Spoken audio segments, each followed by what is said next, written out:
में सेलिब्रेट करते हैं। हीमोफीलिया, जो मैं बोल रही हूँ बहुत ध्यान से सुनोगे, बाद में मैं क्वेश्चंस भी पूछूंगी, ठीक है? आपको लर्न नहीं करना, लिखना भी नहीं है, तो सिर्फ ध्यान से सुनना है, ठीक है? जो हीमोफीलिया है वो एक ब्लड रिलेटेड डिसऑर्डर है। आपको पता है कि टोटल कितनी डिसेबिलिटीज होती है? जल्दी बताओ।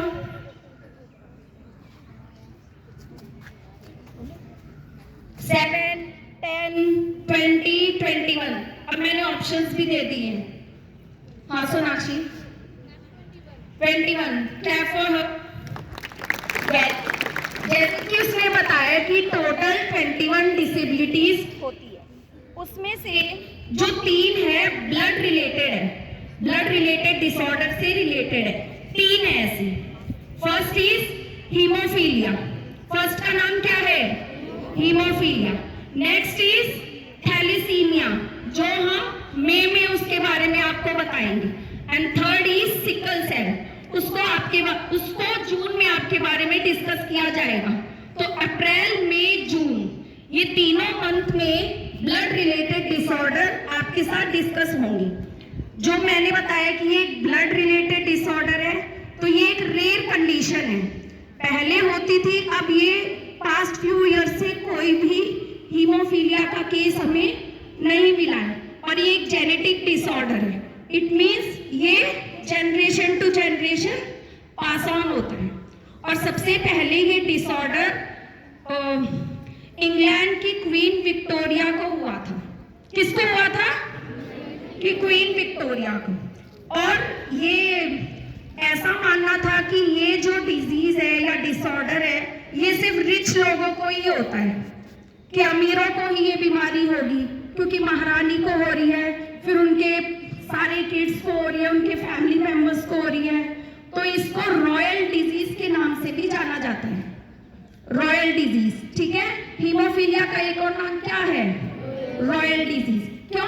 क्योंकि ये generation to generation pass on हो रही है। अब ये कंडीशन क्या है?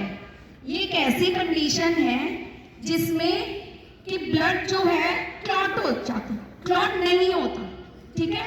जब भी हमें कोई चोट लगती है, हम गिर जाते हैं, तो खून अपने आप रुक जाता है ना थोड़ी देर के बाद।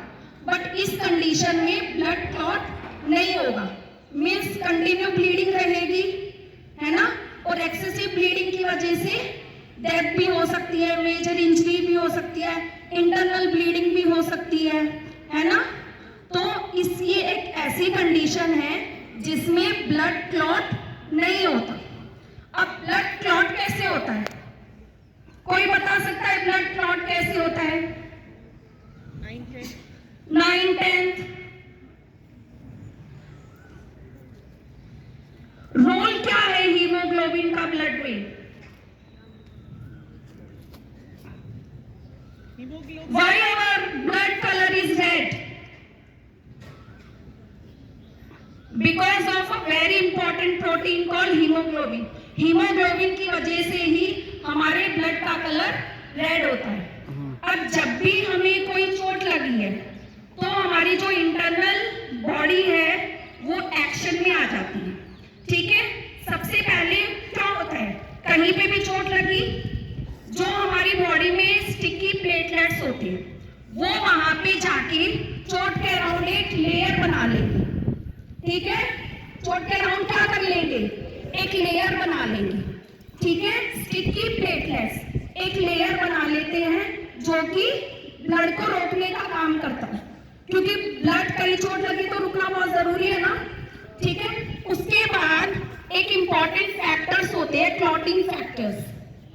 क्लॉटिंग फैक्टर्स एक नेट टाइप का स्ट्रक्चर बनाते हैं।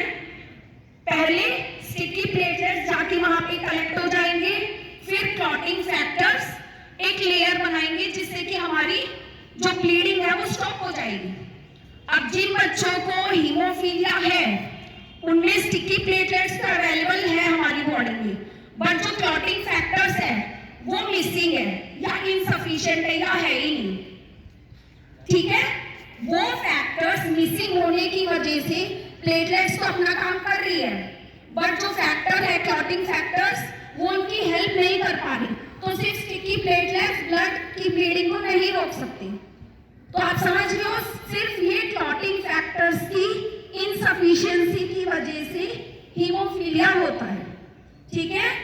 और जो वो लेयर बनाते हैं स्टिकी फैक्टर्स और वो फैक्टर्स मिलके और स्टिकी प्लेटलेट्स, उसको वो बोलेंगे फाइब्रिन। वो मिसिंग होने की वजह से ब्लड क्लॉट नहीं होता, कंटिन्यू ब्लीडिंग रहती है, उसकी वजह से नोज ब्लीडिंग, जॉइंट्स में ब्लीडिंग। मैंने यहाँ पे एक बोर्ड भी लगाया है, आप लोग इसको ध्यान से देखना, इसमें सिम्टम्स भी लिखे हुए हैं, bruising, bleeding into joints, bleeding of gums, nose bleeding, bleeding from cuts and joints. बहुत देर तक है ना कट से और जॉइंट से ब्लीडिंग स्टॉप नहीं होती है, ठीक है। और एक ये रेयर कंडीशन है, अब ऐसा कोई भी केस नहीं है रीसेंट पास्ट फ्यू इयर्स में। समझ में आ गया आपको? क्वेश्चंस पूछो।